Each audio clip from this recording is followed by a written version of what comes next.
লকডাউনের পর মিনার আজ প্রথম অফলাইন ক্লাস শুরু। তাই ও খুব আনন্দিত এই কারণে যে অনেক দিন পর আবার সেই ক্লাসরুম ফিরে পাওয়া। ক্লাসরুমে থাকা প্রতিটি জিনিস স্পর্শ করতে পারবে।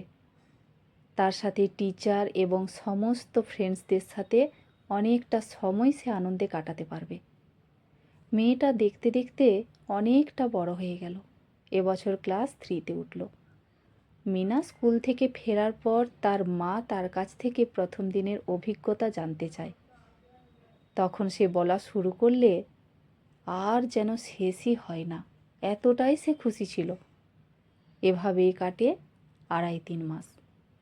আস্তে আস্তে মিনা যেন কেমন চুপচাপ হতে শুরু করে। স্কুল থেকে ফেরার পর প্রতিদিনের মতো মা জিজ্ঞাসা করলে মিনা বলে, আচ্ছা মা, সোসাইটি কি, বা স্ট্যাটাস মেনটেনই বা কাকে বলে, আমাদের কেন ফ্ল্যাট বাড়ি নেই, ইত্যাদি ইত্যাদি। এই কথায় মিনার মা খানিকটা অবাক হয়। মেয়েকে বোঝায় এইসব কিছু না, বন্ধুরা একসাথে থাকলে অনেক ধরনের আলোচনা হয়, অত চিন্তা করিস না মা।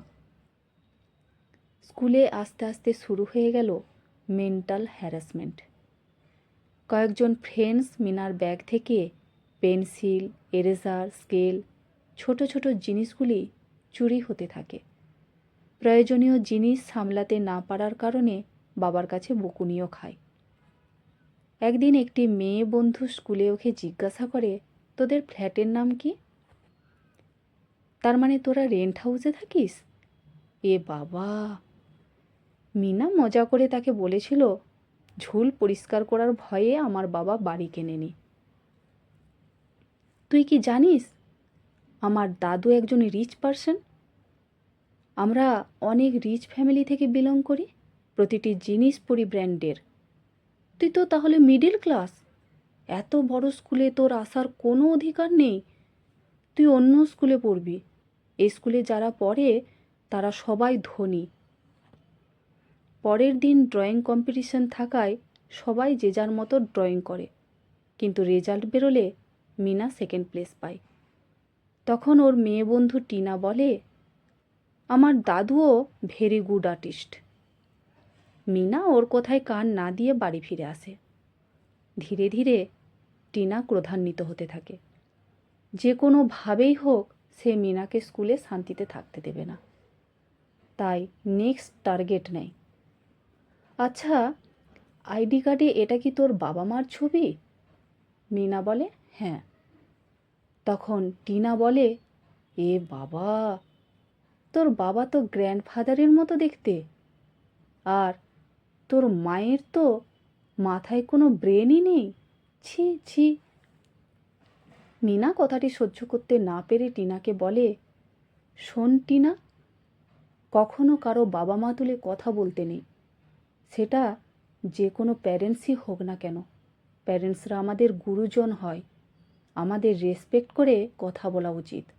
আর হ্যাঁ, তুই আমাকে এই স্কুলে আসার কথা না বলার কে? তুই কি আমার স্কুলের ফিসটা দিয়ে দিস?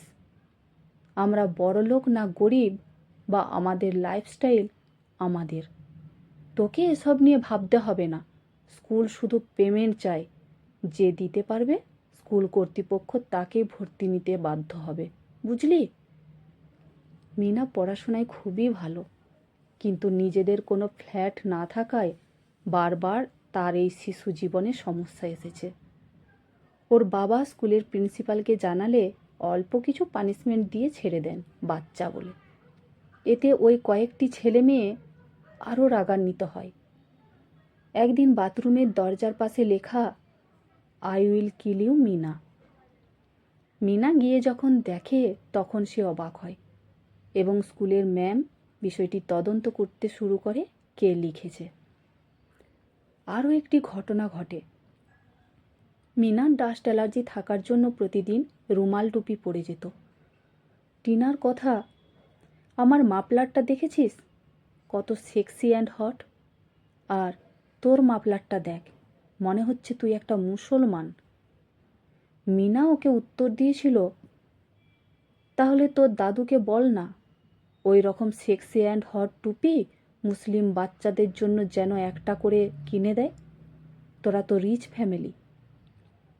টিনা অটোমেটিক চুপ হয়ে গেছিল। পরক্ষণে ঋত্বিক বলে, আচ্ছা মিনা, একটা লাক্সারিয়াস কারের নাম বলতো। মিনা বলে ও জানে না। ছেলেটি বলে, এ মা, ছি। মিনা বলে, আমাদের কোনো গাড়ি নেই, তাহলে আমি কি করে জানবো? ছেলেটি বলে, জানিস, আমাদের একটা BMW কার আছে। তোর কি আছে? এত বড় হয়েছিস আর এইটুকু জানিস না, স্টুপিড কথাকার। মিনার বাবা এই ব্যবহার সহ্য করতে না পেরে একটি লেটার দেয়। তারপর স্কুল থেকে অত্যন্ত কড়াভাবে শাস্তিও দেওয়া হয়। তার সাথে বাবা মাকে বোঝানো হয়। বর্তমানে সমস্যা কিছুটা হালকা হলেও টিনা মিনাকে একটা হিন্টস দেয়, আমি যখন বড় হব তখন আমি রাজনীতি করব, আর সেই সময় তোকে জেলে পাঠাবো। উত্তরে মিনা বলে, সেই আশা পূর্ণ হবে কি না জানি না, বাট হয়তো সেই সময় আমি নাসাতে থাকবো।